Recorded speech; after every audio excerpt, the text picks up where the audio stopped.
Hi friends, welcome to foodies of Andhra. ఈరోజు mixed dal vada చేస్తున్నాను. ఈ రెసిపీ ప్రిపేర్ చేయడానికి ముందు ఒకసారి కావాల్సిన పదార్థాలు చూద్దాం.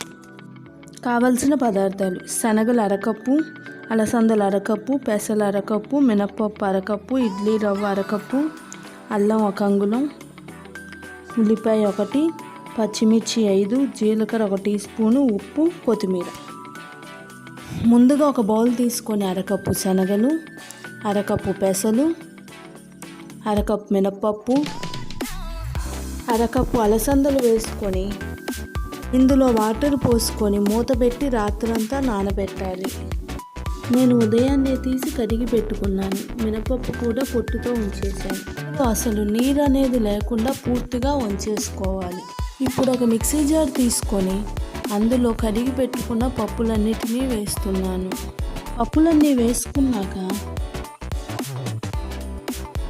ఇందులో 1 అంగుళం అల్లం ముక్క, 5 పచ్చిమిర్చి, ఉప్పు వేసి మూత పెట్టి అస్సలు నీళ్లు వేయకుండా మెత్తగా గ్రైండ్ చేసుకోవాలి. చూశారు కదండి, నేను గ్రైండ్ చేసి పెట్టుకున్నాను. గ్రైండ్ చేసుకున్న పిండిని ఒక బౌల్లోకి వేసుకోండి.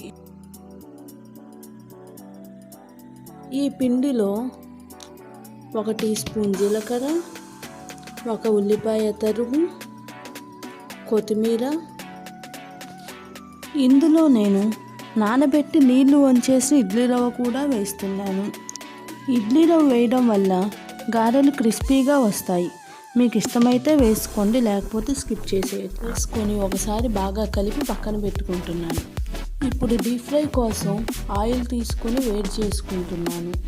ఆయిల్ హీట్ అయ్యాక ఒక పాలిథిన్ కవర్ తీసుకొని చేతిని తడి చేసుకుంటూ పిండి ముద్దను ఒకటి తీసుకొని పాలిథిన్ కవర్ మీద వడల్లాగా చేసుకొని వేడి వేడి నూనెలో వేయాలి. ఈ పద్ధతిలో మిగిలిన వడలన్నింటినీ వేసుకుంటున్నాను. అన్నింటినీ చేసుకోవడానికి పప్పులన్నింటినీ పొట్టుతో తీసుకున్నాం కాబట్టి పీచు పదార్థం కూడా ఉంటుంది. కాబట్టి ఆరోగ్యానికి కూడా చాలా మంచిది. ట్రై చేసి చూడండి, మీకు నచ్చుతాయి. ఇలా వడలన్నింటినీ ఒక్కొక్కటిగా వేసుకున్న తర్వాత మీడియం ఫ్లేమ్ మీద తిప్పుకుంటూ గోల్డెన్ బ్రౌన్ కలర్ వచ్చే వరకు ఫ్రై చేసుకోవాలి.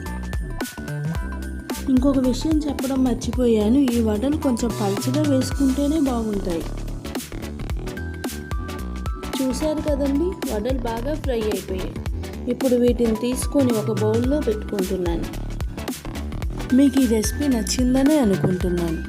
ఒకసారి ట్రై చేసి చూడండి, మీకు కూడా బాగా నచ్చుతాయి.